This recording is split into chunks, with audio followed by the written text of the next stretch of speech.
retiring in a month. He is, huh? Yeah. And then what's he gonna? Well, he's got a place in Minter. Oh, nice. Yeah, he's just gonna retire. He's over it. That's really good.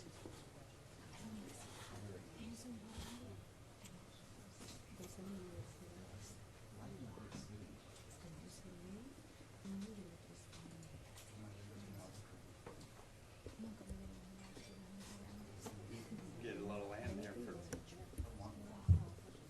or you get a big house, or live cheap. I'm older. Yeah. All my buddies are all downsizing. I'm helping this chick this weekend. Well, she sold her place. Check this place out.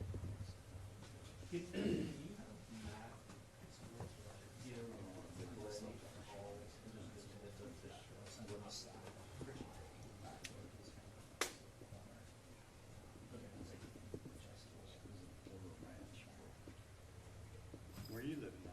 Downtown. Downtown? Yeah, I've been down here. I've been here about 5 years. Still taking the truck home? She's having a mistake sale this weekend. Whoa. Yeah, just a courtesy call, I'm sure. I'm sure. And she's got a house in here in K-Town as well. So it's like Nice place. What'd she sell it for? How much? she works for Bitcoin. She said, Really?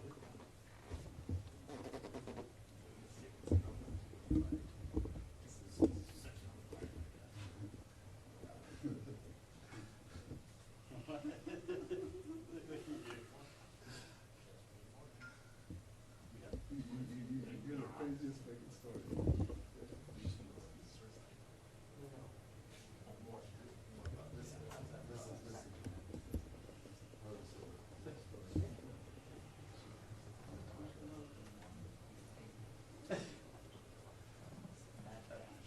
Figure it out right out. Okay, she's not.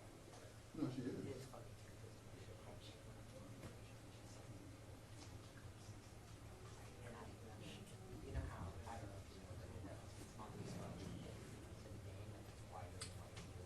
You're gonna be the first one. They shut it down. I said, no. You're like, I don't want it. She's like, I don't want it.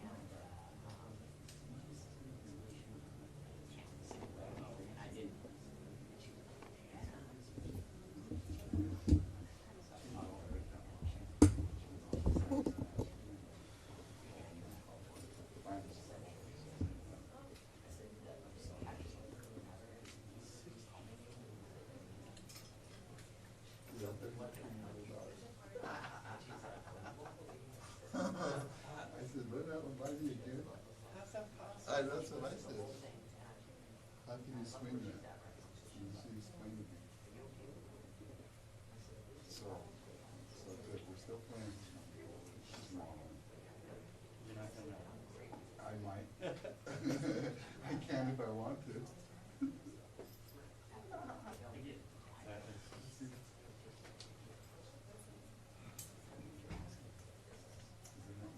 Right. They're Mr. Bellows. Yeah, and I think you're, Right, they're Mr. Gods. I think you're an honorable guy. Thank you.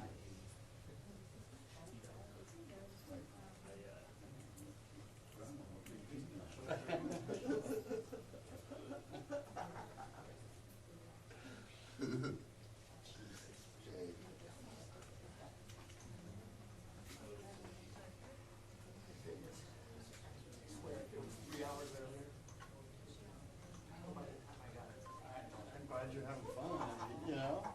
What's the choice? Yeah. Right? Exactly. Yeah. That's what I said. Hey, don't be one of them.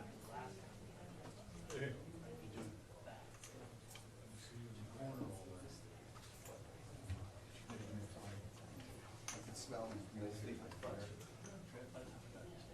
smells like oak tree and sagebrush mixture. It smells range free.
flame jumper? That's the one. You see, you still wanna have it there? Who, Gary? He's having two parties, one at Los Toros and one there, yeah. Where's Los Toros at? It's in Northern.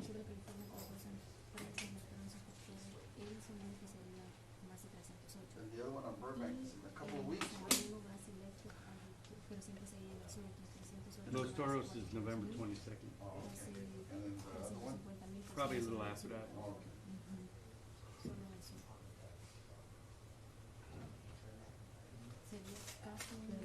Tengo que son 15,000 que ya no tienen entonces, pero por una empresa que puede más de 300,000. Ah, tú tienes el dato del colectivo. Ah, ok. Ajá, son 15,000, sí. Sí, yo ese dato no lo tengo, solo lo he manejado redondeado. Como que pueden ser. Podría ser, ajá. Él me ha dicho 15,000 no tiene nada, porque como... Y tú no quisieras nacional. Ah, ok. Es que como, imagínate que... ¿Tú eres nacional? Sí, y primero va local y si local da datos exactos, entonces... Tengo que ver más. Yeah, I saw that. I always struggle to hook that thing on my Ah, tripod, entonces but tú that's solo good. enfócate en el sur, ¿sí? Right. Estoy buscando algo, los símbolos, eso, no lo quiero. Yeah, maybe two, maybe less.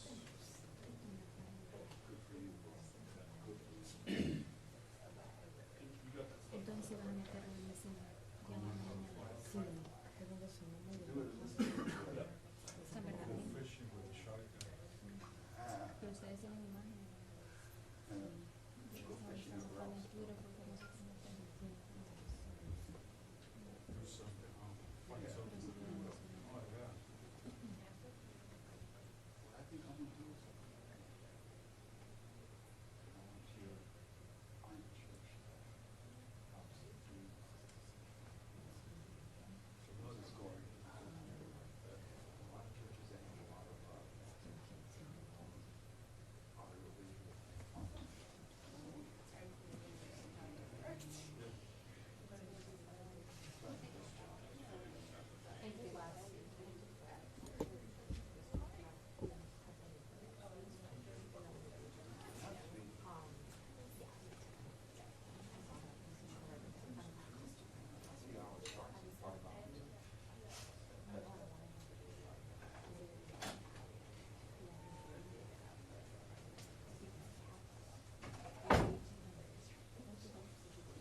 All right, thanks everyone for your patience. Just about to get started now. Appreciate your flexibility. Governor's getting briefed by his emergency officials, so he has the latest information for you and what's happening.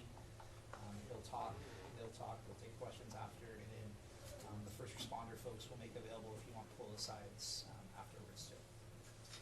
Sorry for the heat. It's a little. Do you have like a minute heads up, so we can alert our stations? Yeah, so we'll get briefed for the next, what, 10 minutes or so? Yeah. That's fine. They're moving out of the brief. They've been doing that. Okay. I got a text. We're close. Close, okay. It's government. It probably depends No, we on know us. we're close. Some of the, first stream and Tyler, we're waiting for just 1 minute to get up or something.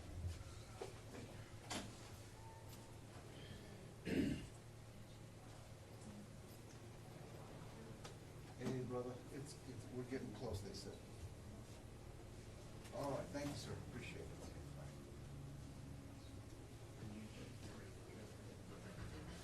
He's on board.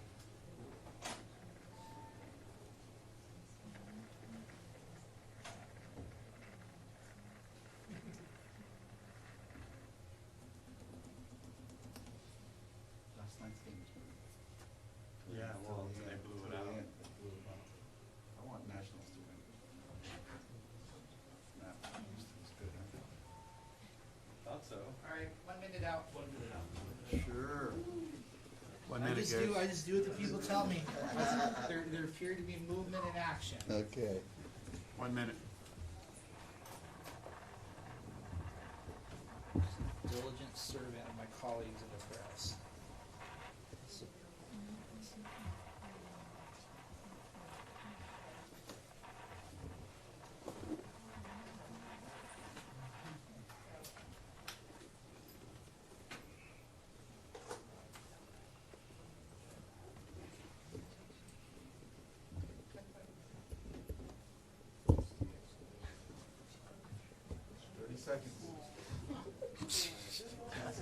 hold me to this.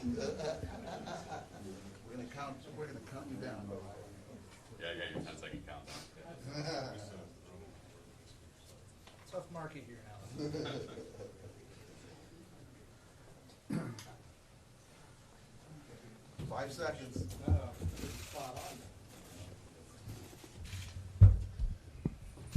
Thank you, everybody, for taking the time. We have a number of folks assembled behind me, the Director of the Office of Emergency Service, the Chief of CAL FIRE, and our Director of Health and Human Services to answer any questions. But we wanted to give the public an update on where we are in this state as it relates to wildfires and as it relates to the issues of power shutdowns in this state. As many of you are familiar, less perhaps here in Southern California, but certainly those in Northern California, the largest investor-owned utility in the state of California, PG&E, has been advancing significant power shutoffs, what we refer to commonly as PSPS, Public Safety Power Shutoffs, blackouts, perhaps vernacular of others. A week or so ago, close to 2 million individuals were impacted by those power shutdowns. Today, we have roughly 178,000 customers that have been impacted by now the latest power shutoffs. Not immune from power shutoffs, but then again, not necessarily surprised by them either here in Southern California, particularly in San Diego. That has advanced similar strategies now for over a decade. People are being impacted. Beginning here in the 7-county area that is under Edison's jurisdiction, we anticipate in the extreme, this has not yet happened, the prospect of some 308,000 customers being impacted. Currently, I believe it's roughly 15,000, if that is correct. In San Diego, a universe of roughly 41,000 customers, again, in the extreme, are potentially going to be impacted by power shutoffs, roughly 3,000 currently. So let me give you that again so folks can understand the magnitude on the high end of what potentially can be anticipated. 308,000 in Edison's jurisdiction, 41,000 customers in San Diego Gas and Electric's jurisdiction, and 178,000 already impacted in PG&E's jurisdiction. We have weather conditions throughout the state of California that are very analogous and also very familiar to many of you to the 2017 fire season that led to the Thomas Fire. We have extreme weather conditions all throughout the state of California, northern, central, and southern California. These conditions are multifaceted. It's not just dry weather, it's high winds, low humidity. And a consequence of these characteristics aligning as they have, we are taking precautions, not just the utilities, but the state itself. And I want to speak to the state's role in this partnership on public safety. You may recall a number of months ago, we initiated historic investments in vegetation management, forest management, and investments in fire suppression, as well as prevention strategies throughout the state of California. In early January of this year, we initiated through an emergency declaration 35 high-profile projects impacting 200 vulnerable communities in this state by moving aggressively our resources to prepare for the upcoming wildfire season. $1 billion was invested this year to address the issues of public safety related to wildfires in this state. $109 million, as an example, for new Black Hawk helicopters, outfitting of now 7 C-130s. The Black Hawks, by the way, allow us nighttime suppression strategies. The old equipment, the old Huey helicopters, did not provide for that. We pre-positioned an unprecedented number of assets, fire engines throughout the state of California. Chief Porter can talk more about that, but 18 pre-positioned engines above and beyond our peak capacity were provided in this year's budget. Hundreds of new firefighters were made available in hotspots, anticipated hotspots all throughout the state of California. We anticipated the possibility of significant power outage by providing $75 million in this year's budget to be made available to support communities large and small, to make sure we harden critical assets like state hospitals and critical roads and bridges and certainly tunnels, to make sure that we have backup generators, to make sure we have the resources that can be quickly deployed in anticipation of this kind of disruption. We are doing everything in our power to continue to build capacity and partnerships with cities and counties. But I must confess, it is infuriating beyond words to live in a state as innovative and extraordinarily entrepreneurial and capable as the state of California, to be living in an environment where we are seeing this kind of disruption and these kinds of blackouts. And while I want to chalk it up, as someone who believes deeply in that the hots are getting hotter and the dries are getting drier and the wets are getting wetter, that it's just climate change, it's more than just climate change. And it is climate change. But it's more than that. And as it relates to PG&E, it's about dog-eat-dog capitalism meeting climate change. It's about corporate greed meeting climate change. It's about decades of mismanagement. It's about focusing on shareholders and dividends over you and members of the public. It's a story about greed, and they need to be held accountable. I don't think any objective observer can look at Pacific Gas and Electric and suggest that that entity, that corpus that operates in so many counties across the state, can possibly survive. They're in bankruptcy already because of their choices. But when they come out of bankruptcy, that has to be a completely reimagined company. And we are doing everything in our power to make sure that that is indeed the case. But as it relates to the other utilities, they also need to be held to account. Edison and SDG, they better get serious about partnerships with the state of California. For months and months, for close to a year now, we've been meeting on a consistent basis every damn week with these guys, laying out protocols, and they're not meeting those protocols. I don't think they get it. But they're about to get it. We have a new director of the Public Utilities Commission. We have different oversight capacity. They will be held to account. They better step things up. This is simply unacceptable. 21st century in a state like ours, an economy as vibrant as ours, with all our capacity and ingenuity, to see this kind of disruption, potentially putting the lives of millions of Californians at risk because they can't access critical care or even water in some cases, is unacceptable. I will forgive them the new realities and the acuity of a climate crisis of which we are feeling its impacts perhaps more than any other state in the nation. But I will not forgive them for not making the kind of investments in their equipment, hardening and undergrounding, and anticipating this new reality of which they have had ample time to anticipate. I got here 9 months ago. I'm accountable. But I got here with a bankrupt utility and with decades of our own respectfully mismanagement as it relates to our fires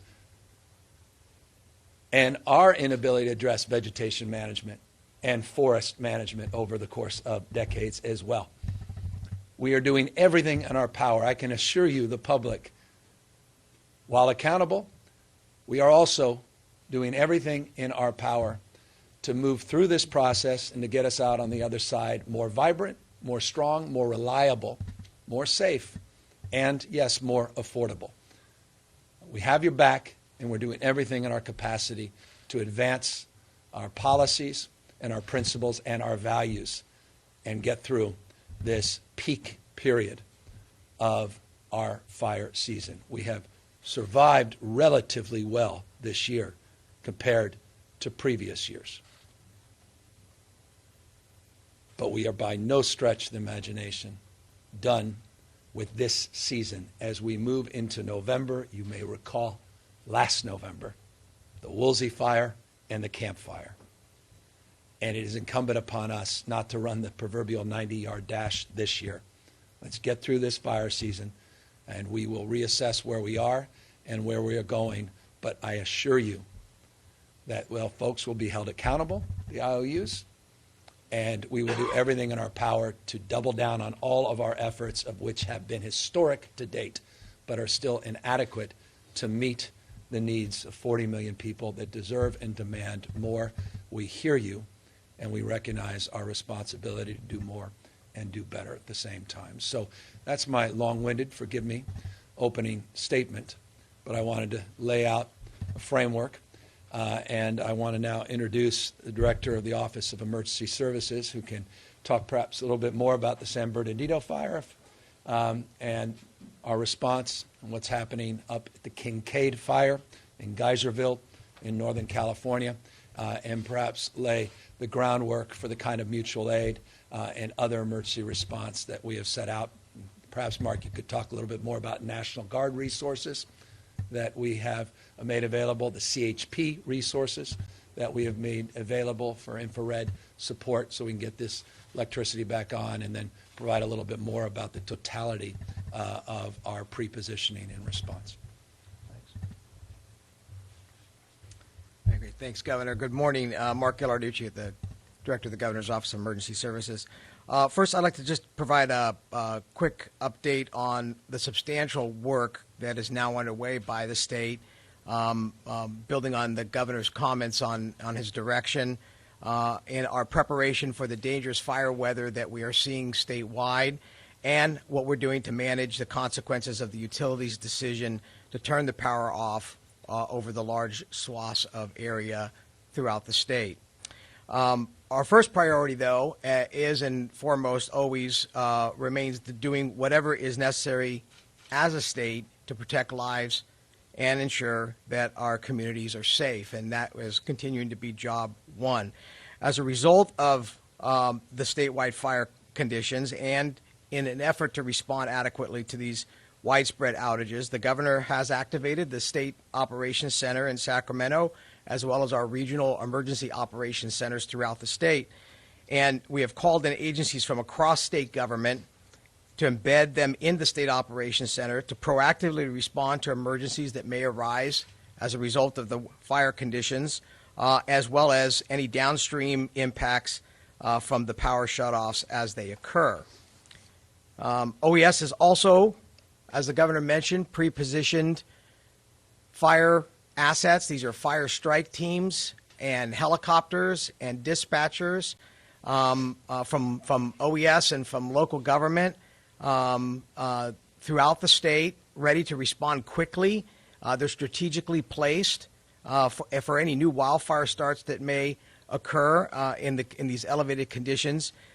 These prepositions include over 100 engines from the Fire and Rescue Mutual Aid System. These are assets from local governments from throughout the state that are supporting the state Fire and Rescue Mutual Aid System. We also continue to work very closely with our state partners to ensure that the government is thinking ahead to solve problems before they arise and to properly execute any continuity plans or continuity operations to minimize the impact to the operations that support California residents. The Governor mentioned work that Caltrans and others are doing, the state hospitals, to ensure that there's resiliency as a result of the power shutoffs. And I can assure you that those state agencies are actively leaning forward to make sure that there are no blips in that effort. Some other key actions that we have done across state government include some of the following examples. We have increased the CHP staffing for security, traffic control, and increasing their patrols in areas where the power is now out throughout the state. CHP is also providing air assets in the form of a fixed wing with specialized infrared camera capability on it to assist PG&E in their power line inspections, to buy down or to reduce the amount of time it takes to restore. The intent is to help PG&E get that power back on as soon as possible. We have Caltrans engaging in checking on rail systems and the tunnels, particularly not just Caltrain, but all of our regional transit systems to ensure that they have appropriate backup power and they can operate without interruption. As the governor mentioned, we have tasked the California National Guard to stand up personnel and equipment, put them on standby, as well as its facilities and armories across the state, as we may need generators or extra manpower or air assets. The Guard is on a short callback to be able to respond as necessary. We have the Emergency Medical Services Authority, which has tasked a fleet of ambulances, more than 40. They are on standby across the state to transport anybody who is sick or injured, or if we have hospitals, for example, care facilities that may need to be evacuated rapidly because of the fire or because of the power outage, that we can support that operations. Our Department of Education is coordinating with schools across the state, try to minimize disruptions to keep as many children in school as possible, and making sure that there's strong communications with parents. Our Department of Water Resources is securing the state's water project to make sure that water continues to flow to families and business and farmers, very critical for both water, wastewater, and our economy, that happens. And so we have backup capability and power generation at all those water pumps. And our Department of Technology continues to support PG&E. We have them embedded in PG&E's Emergency Operations Center, and they're supporting that utility with technology expertise to ensure that their website, their communications modalities, the way that they're communicating with the public continues. And lastly, our Food and Agriculture, Department of Food and Agriculture is working closely with farmers and food distribution centers throughout the state to ensure that the food can be retained, and that any of the harvest operations which are happening at this time throughout the state continue.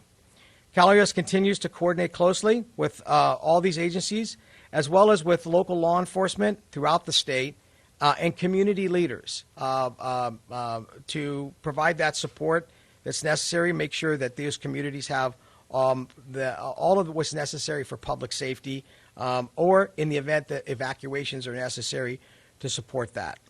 Like the rest of our state, all of us would prefer not to be in this situation, but at OES, as well as at the allied responders, all of our state agencies across the state will continue to answer the call in this difficult time, and we will continue to be very much on point. That State Operations Center and all these assets will remain in full operations mode through the weekend and as long as necessary until we get through this process. With that, I'm going to turn it over to the Director of CAL FIRE, Chief Tom Porter, who's going to talk a little bit more specifically about the technical operations with the fire operations in the state. Chief Porter. Thank you, Director Ghilarducci. So, dangerous fire weather, that is exactly what we have. And we've had that all week here in Southern California, moving to Northern California the last couple of days. That will be winding down coming into this evening, and then we're going to have a ramp up of the winds and the weather conditions here again in Southern California. As stated before, this is nothing new, but it is something that we have to be prepared for this time of year, every year. What is important to understand is how far we are leaning forward during this event.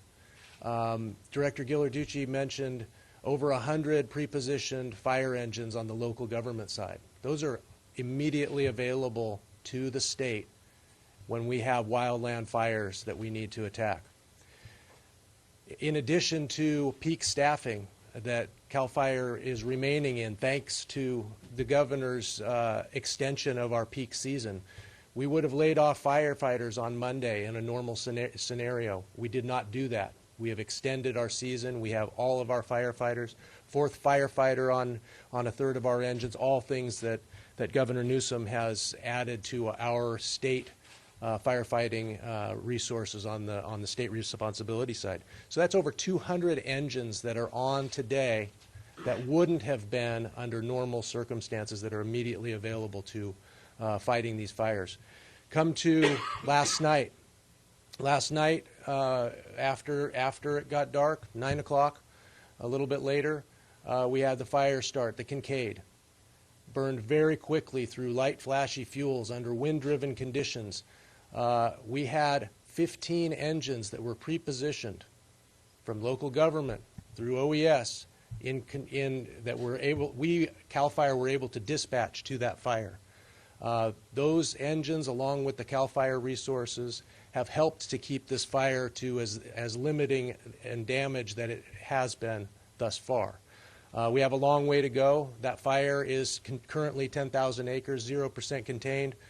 We have deployed one of our incident management teams on that fire, and I expect by nightfall we're going to start to see some containment numbers coming up.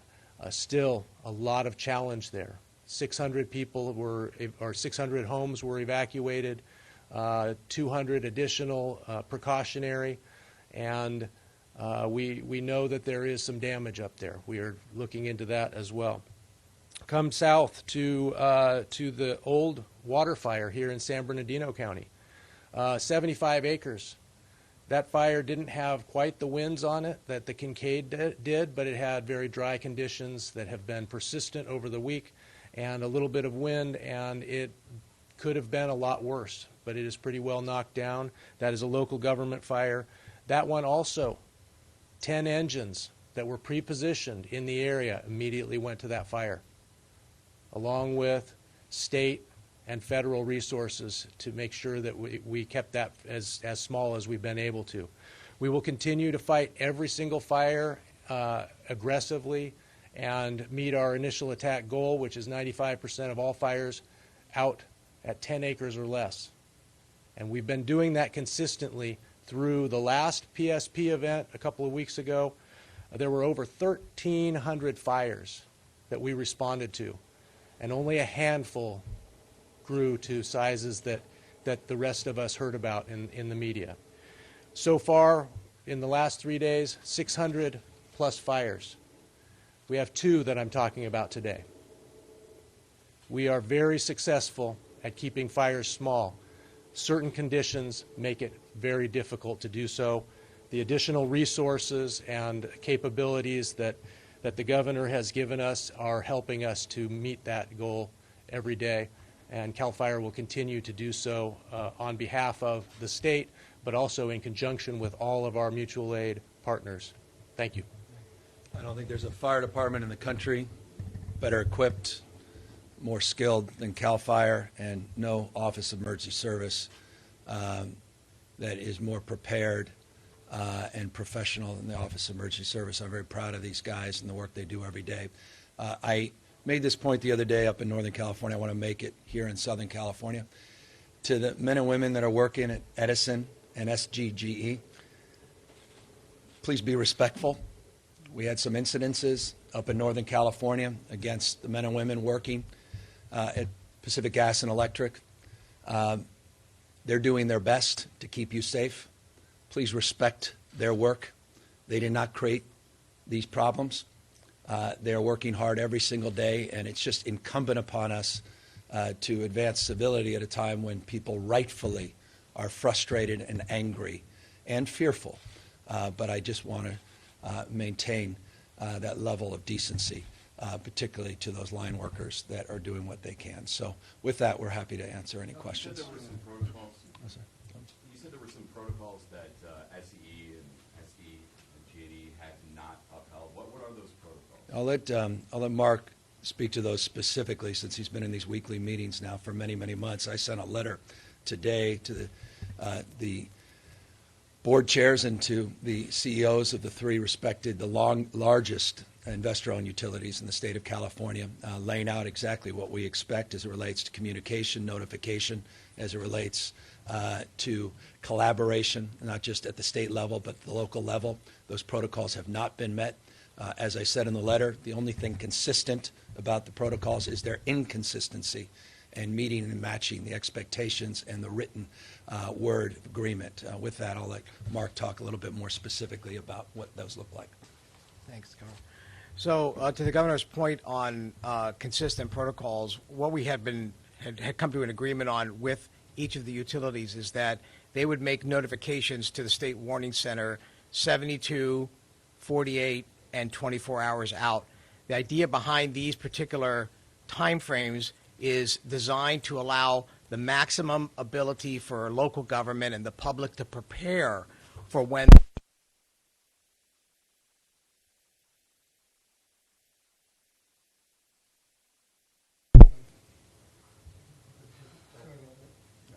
we back on? So this has to do with when it's designed about local government and the public to have enough time to prepare. In the time from the 24 hours to the point of de-energization, we also come to agreement that the utilities can in fact be assessing the weather conditions and the various different kinds of index ratings that they have to make the final determination just prior to actually pulling the trigger for de-energization. The issue has been that all three of the IOUs, while they have the protocols, have been inconsistent in following those protocols. And it's very difficult to agree to a set of protocols, particularly in the area of the way public safety operates, and then have to be able to sort of react to a different set of protocols in the midst of the crisis. And so this is what the governor's talking about, and this is important because we want to try to get a much more consistent approach as these PSPSs take place. And I'm going to get to every question. Let me just amplify one point, just again for the benefit of some of you down here that may not have followed as closely up in Northern California. I'll just remind you what happened just a week or so ago with Pacific Gas and Electric. They couldn't even keep their website up. The state of California had to come in and fix their website for them. They couldn't even keep up with their call volume and their call center, and yet we were made available resources, and they said, no, we got this. They talked about resource centers so people could charge their phones, get water, whatever they may need, and they provided an inadequate number of resource centers in the counties that were impacted. I will say on all three areas, got to call balls and strikes. They have significantly increased the number of resource centers with this power outage. They have addressed their website, and they have significantly enhanced the number of personnel at their call center. That's more like it. However, the fact that with all that anticipation, all of that work, and all the protocols that were established in the weekly meetings on a consistent basis over the course of the last 9 months, that even had to happen, shows the level of mismanagement that persists at that IOU. So that's the kind of thing we expect, you should demand, of these private sector corporations in the state of California. And that, again, goes to the core of what I'm trying to communicate. The issues of corporate greed, meeting the issues of climate change, have created these conditions, and we have to go to the root of what lies underneath so that this does not occur in the future. You said that they will be held accountable. What does that look like?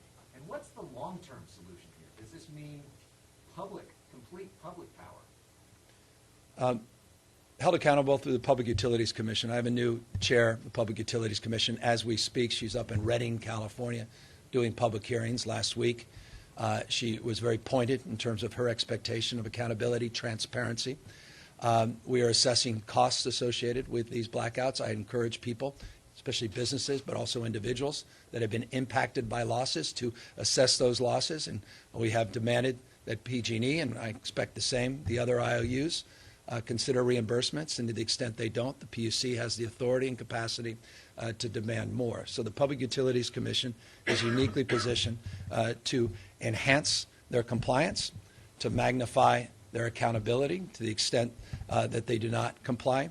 I want you to know that there was a very comprehensive bill that we passed in last legislative session that requires, among other things, $5 billion of public safety improvements by the three largest investor-owned utilities in the state of California. There are specific timelines associated with that, and there's accountability attached to that. There are a series of other specific things in that bill, which I'd encourage you to take a look at.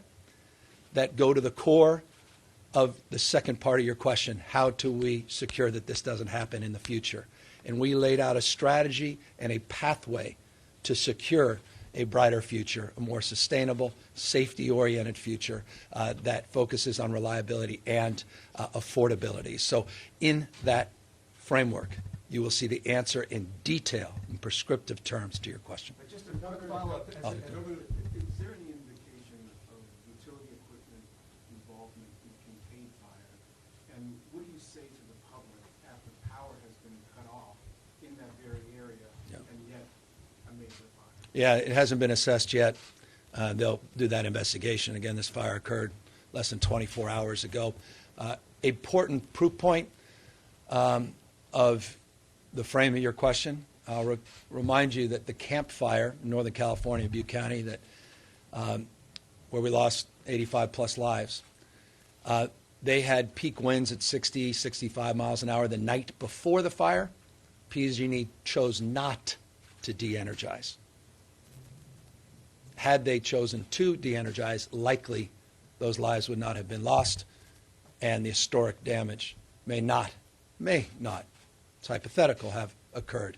It is the nature of the difficulty of this situation. And I began my remarks by making a point of familiarity to all of you in Southern California, particularly in San Diego, that de-energization has been done for over a decade on a consistent basis in San Diego. It has not been done with the other IOUs as consistently, nor as surgically.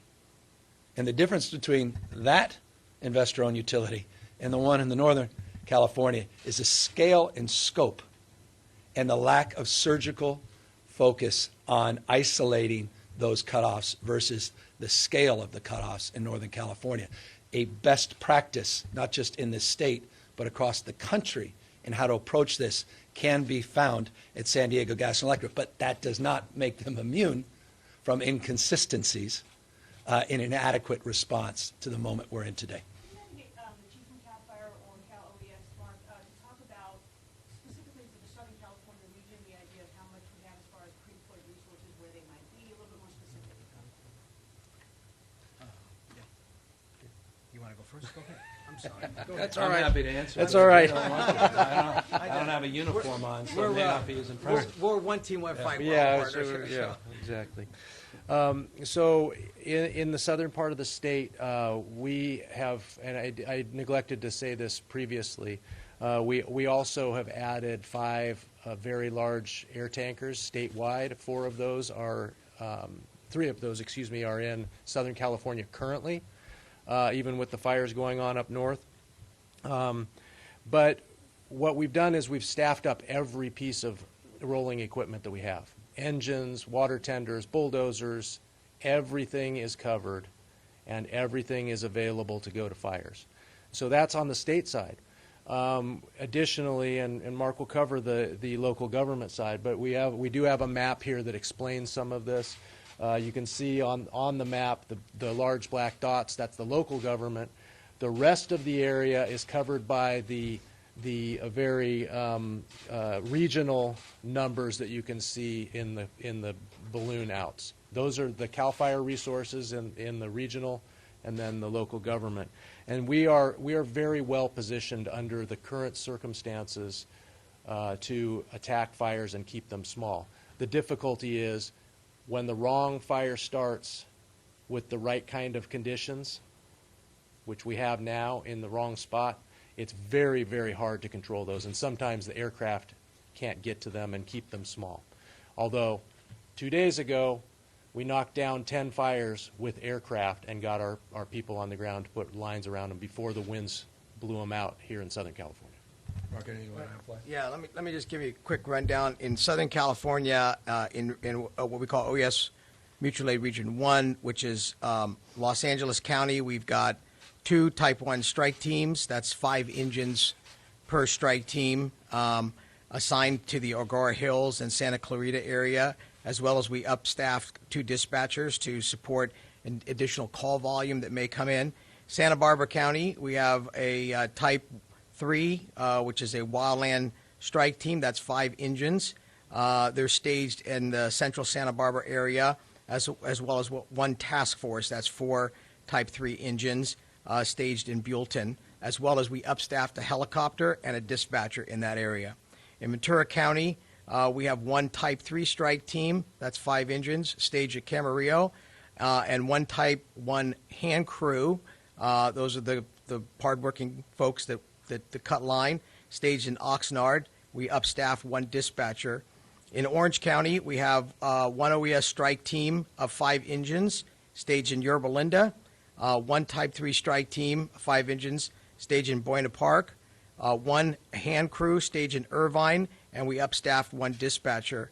And in the city of Los Angeles, we have 1 Type 3 strike team, 5 engines, staged in Glendale, and 1 water tender staged in Pasadena. We upstaffed 1 dispatcher. And then in OES Region 6, which is our area of San Diego County, we have 1 OES Type 3 strike team, 5 engines, 1 Type 3 strike team of additional wildland engines of 5, staged in northern and southern San Diego County. We upstaffed 1 helicopter and some chief officers. In San Bernardino County, we have 1 OES Type 1 strike team, 5 engines, 1 Type 3 strike team, 5 engines, 2 bulldozers, 1 Type 1 crew, staged at the base camp at Glen Helen, and we upstaffed 1 dispatcher. And in Riverside County, we have 2 Type 3 strike teams, that's 5 engines, staged at the Ben Clark Training Center, and we have upstaffed 1 dispatcher. So those are the Southern California ones. I didn't get into the Northern California ones. All of these assets are strategically placed based upon coordination with a local government, operational areas, and CAL FIRE to ensure that these assets can respond as quickly and as efficiently as possible. And in a program supported by the governor and recent funding, these assets are tracked by automatic vehicle location capability, so we can see on the big board where they're at. And as fires start, we can move them in a very expeditious manner to get on these fires very rapidly. And in addition to, by the way, all that, we've procured hundreds of new cameras for early detection. And when you guys are looking to your assignment editor saying, you know, what's the story this week, look into the work we're doing with satellite technology, which is novel, and LiDAR, as well as drone technology, all new assets this year for this year's fire season. We're talking about electricity and talking about gas at this hour at the Southern California Gas Company, the Niso Canyon Storage Facility in Porter Ranch. There are protesters there right now demanding that that facility be shut down. They're demanding that the state step in and shut that facility down. Well, we're working aggressively to move forward with that transition. The previous administration talked about a 10-year transition. I talked about moving that forward. We have directed my EPA chair, Jared Bloomfeld, who's been personally working on this with Wade Crowfoot, the Department of Resources, to assess a timeline so that we can secure reliability for the region, but address the legitimate anxiety the community has. So that is a work in progress, but we hit the ground running during the transition, and I am committed to meeting a timeline that is substantially sooner than the one that was previously established by the state. Have there been any additional efforts implemented to help medical baseline customers and those with disabilities specifically to receive proper notification? This is a fabulous opportunity for our health director to answer a question. Sure. Mark Alley, HHS Secretary for the state. HHS has 12 departments, and a number of offices have been deeply engaged in the preparatory efforts around the power shutoffs. Nearly 300 facilities, acute care, hospitals, nursing homes have been reached out to over the past couple of days to ensure that adequate power is available during the shutoff period, but also during the re-energizing period as well. We have no unmet needs at the moment. We've been in constant communication with those facilities, understanding how long they can go without power before additional generators are needed.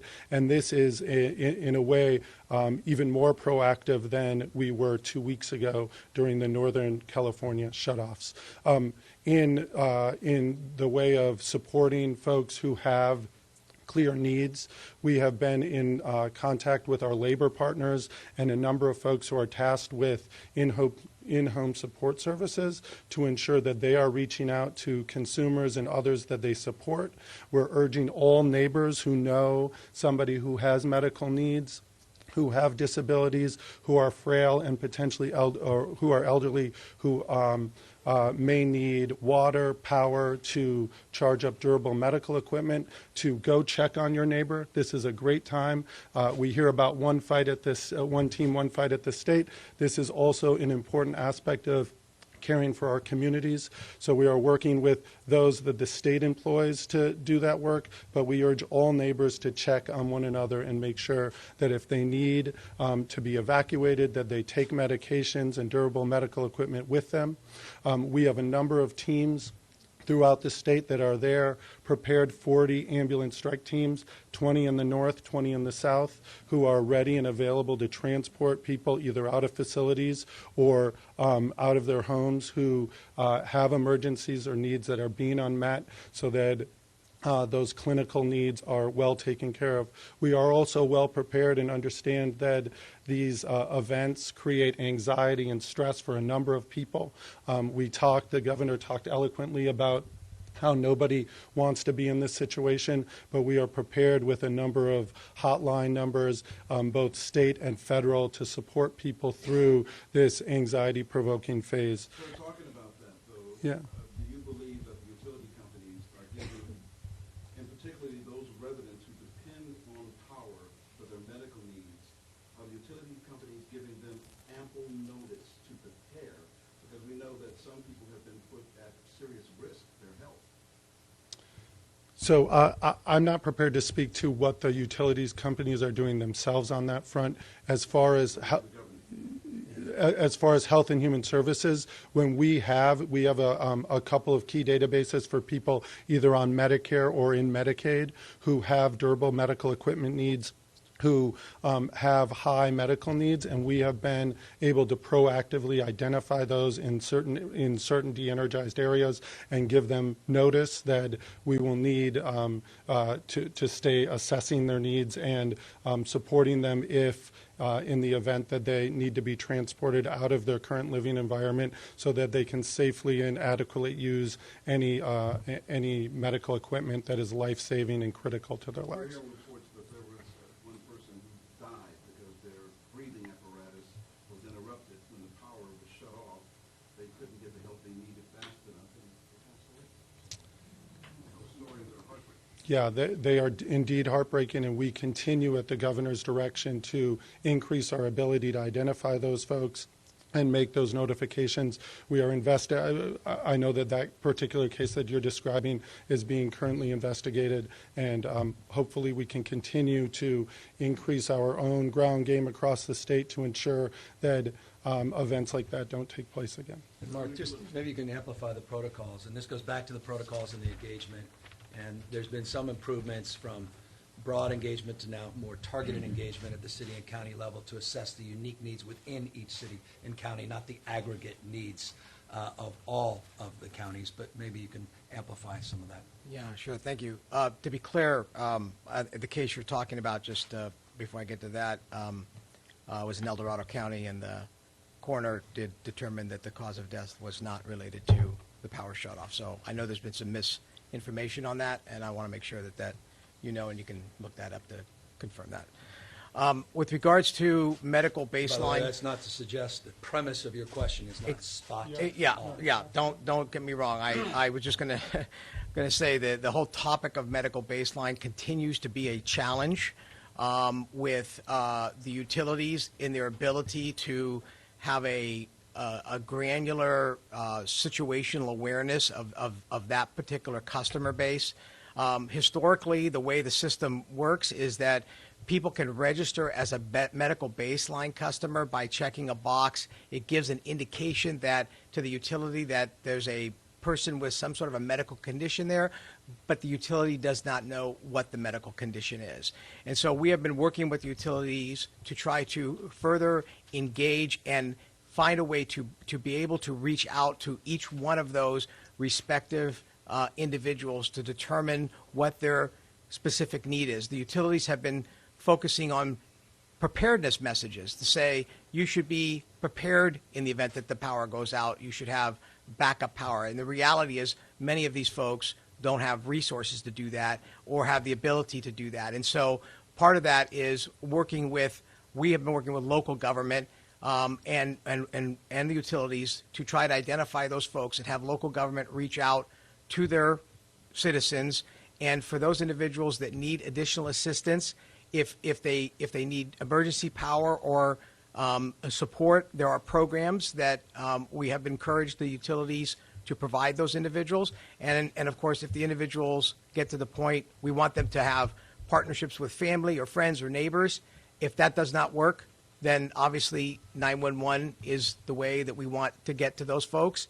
But it is, I'm not to say it is a fixed problem. It is an ongoing challenge with the utilities, and it's a little bit convoluted because of HIPAA requirements and other kinds of things that exist. And it is something that we have been working with the Access and Functional Needs community to address that. Residents are really ticked off.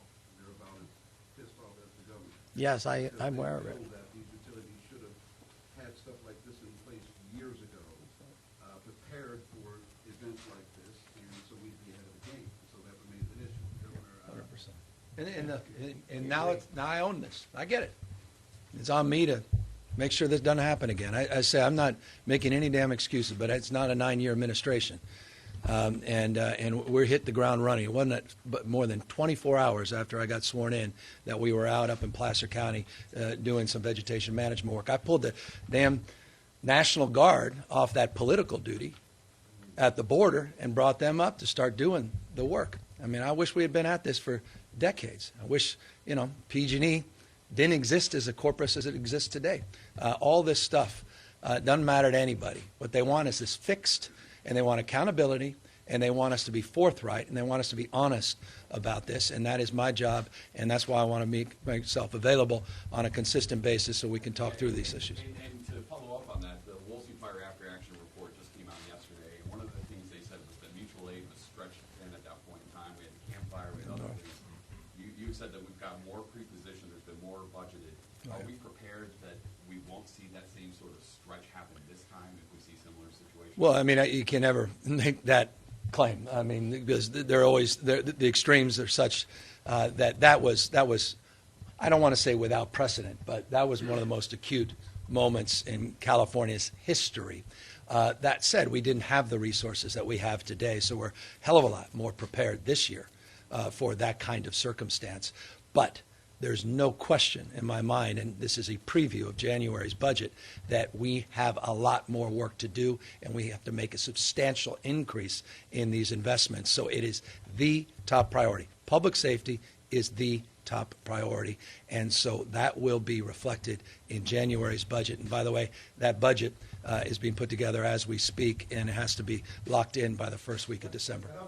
Along those same lines, is there any, with power outages, what is being done, or is there a concern with areas especially where broadband might be kind of hinky? With the power outages, people getting enough information to know what's happening and to know when it's time to evacuate? This is what he does. So it's a great question, and the issue does reside, and we know that there are times when during disasters, and it certainly we saw it in fires and with PSPSs, that those cell sites that people depend upon go down. And, most of them are supposed to have either battery backup for a period of time or have some sort of a fuel generator backup system. But look, not all of them do, and we are aware of that. And again, much like the utilities that we are having to deal with in turning the power on and off, we're having to deal with the telecommunications industry that has a set of unilateral priorities. And our role is to make sure that we can get them aligned with what the public safety priorities of the state are. And so in this case, we have brought in the main telecommunication providers into the State Operations Center and embedded them there, giving them metrics to ensure that cell sites remain operational during the period of the PSPS. They in turn have brought in generators from their storage lots all over the country, and there's almost 137 major generators that they brought in for their key sites throughout the state that they're implementing. But again, make no mistake about it, this is an issue where we should not have to, beat up the telecommunication industry to align with the public safety priorities of the state. This should be something that they come in woefully, and it's their job to keep their systems as resilient and up to date as possible to withstand the kind of events that we see in this state, which are earthquakes and fires and floods, and now public safety power shutoffs. Governor, Democrats have been in charge of this state for a long time. You were lieutenant governor before this. What went wrong in terms of... I'm not looking back. I'm taking responsibility, and I'm moving forward, period. And we have reflected on the areas of weakness, and we try to address those. And we started in January that process through executive order, through emergency appropriations, through pre-positioning, through a budget that was historic. And so we've assessed that, and I'm focusing now on fast-tracking the implementation and application of all of those efforts, and then holding these utilities accountable. Your bottom line message to people who are frustrated by what's happening, frustrated when their power goes out. We're leaning in it. Look, they have every right to be frustrated. They have every right to be outraged. And I deeply resent that they have to go through this process. And we're going to hold the IOUs, the utilities, accountable. And we're going to make sure people are compensated for this. And we're going to make sure we do everything in our power to negate the need to do this moving forward by holding them accountable to the commitments that they're required under the legislation we passed to substantially improve their system, to harden their transmission lines, to underground them in vulnerable areas, to continue the vegetation management and forest management work, to invest in new technologies and microgrids, in innovation, so that this does not have to occur in the future. This is not and cannot be the new normal. Governor, clarity on the stat that you gave, you said the 600 fires, and you also mentioned there was 600. 609, yeah, fire. 13. Yeah, that was Two stats. That was, during the last event, and I'll give you the dates, it was 24-hour periods of the 8th through the 12th of October. And this is just the state, CAL FIRE, responded to 1,305 fires during that period. The ones that you saw in the news and you reported on in the news are the only ones that anyone reflected on. The rest of almost 1,300 fires were put out without any news. And then the other period was from the 21st, Monday, through the 23rd, that was midnight last night, 607 fires. I mean, for all the Dodger fans, unlike baseball, in public life, you don't get credit for saves. Anybody else? Recently, at Fort Red's Fire, I had a house burning in front of me, no fire trucks, and the fire showed up. I think the capacity of the truck was about 400 to 500 gallons of water. They ran out of water, they had to leave. There was a 10,000-gallon pool in the backyard. And recently, we've been doing stories of public buying these big pumps to pump the water out, protect their homes. Is there a possibility we can look into, if we don't have it already, mobile, large capacity pumps that can go right for the resource of the fire trucks? 10,000 gallons is still a lot of fire trucks. Yeah. No, well, Chief will talk a lot about technology we do have in partnership with local mutual aid. Yeah, and first, that is a capability that exists in the system already. We have pumps that we can put in pools, pump water out of pools.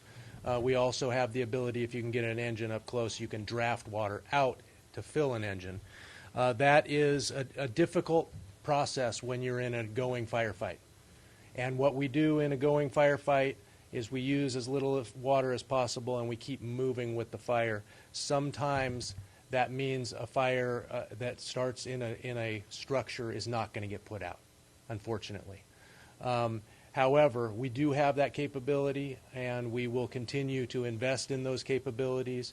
The governor authorized us to and funded us to put 13 new fire engines throughout the state. They have capabilities like that. They are dispersed throughout the state and on these fires currently. Is there mobile trucks you can put for big work? So for, fire department, my house is burning, there's water in the backyard, Yeah. or next door, there's a $10,000 pool in the backyard. Can't you get like mobile trucks instead of fire engines, these are great questions. Yeah, thank you. And these are great questions. We are looking at all capabilities of modernizing our response and adjusting our tactics where possible. Governor, I just have one more thing to say, and I noticed this, you didn't just walk in here, you kind of stormed in here, and you seemed to throw the political cloak off your back, and you stepped right up there. Is that how it appeared? All right. So again, Yeah. what ticks you off the most about this entire scenario? That we're here, that this is California, this is America in 2019. I mean, look, this state is hitting on all cylinders.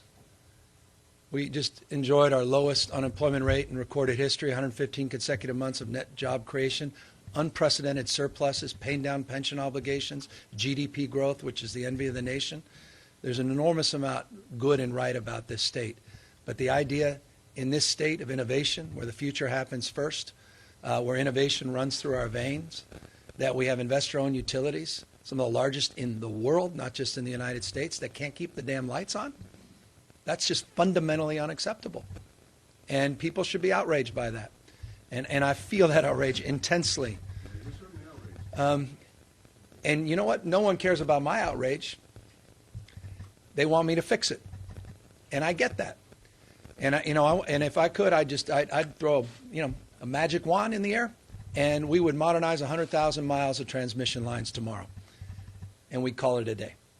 But I know that can't be done. And so the sober reality is, I'm expecting I may be in front of the mic in the future, the near future, yet again, being held to account. But I'm going to hold myself to a higher level of accountability, I promise you, than even my worst critics. I hear them loudly, and they are right to be angry. You don't have to internalize it. They have the right. No, they're not. I'm pointing my fingers. I look in the mirror. End of the day, no one cares who's to blame. They want to know what the hell we're going to do. And you know the person that's accountable for doing that? The person that took the oath of office 9 months ago in the state of California. And that's now on my watch, and I have that accountability. That's not something politically that one normally asserts, but it's the reality. And so I have a unique role and responsibility to play to meet the expectations, the minimum expectations that the public have. And I am going to hold the folks behind me accountable and my entire team, but also we have got to hold these corporate investor-owned utilities to a much higher level of accountability. And that's where the public utility is going to come in, and you're going to see a much more assertive and aggressive stance in the next few months, as we have in the last few months moving forward. So Governor, then what does all of this look like? Because states all across the country have pandered to the utilities. That's right. So are you talking about a complete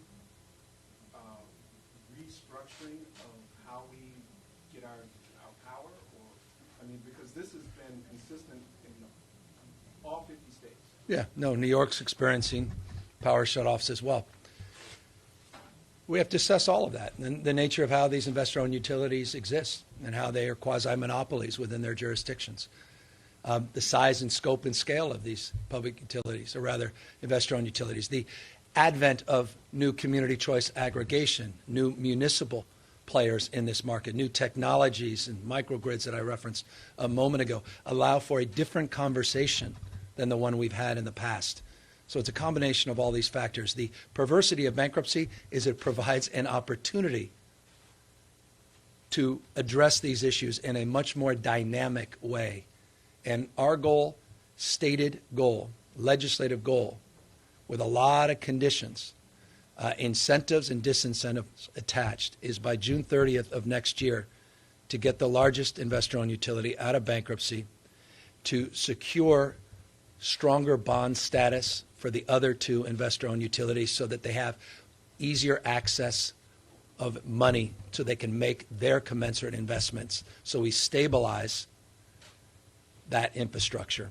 And then we provide more choice and more opportunities for a more dynamic and arguably decentralized system that can protect and preserve not just the taxpayers, but the ratepayers, and moreover, the public safety in the state.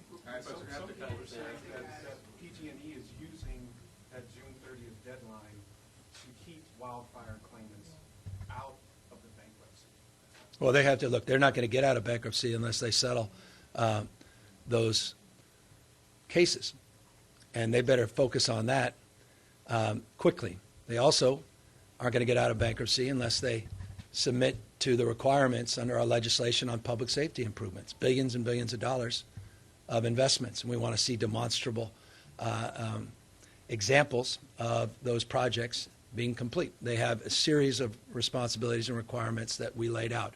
And again, the Public Utilities Commission is going to be very transparent and very forceful in holding them accountable and bringing to light those provisions on a consistent basis so that the public is clued in and not reacting to a crisis, one that we're experiencing today. Thank you guys very much.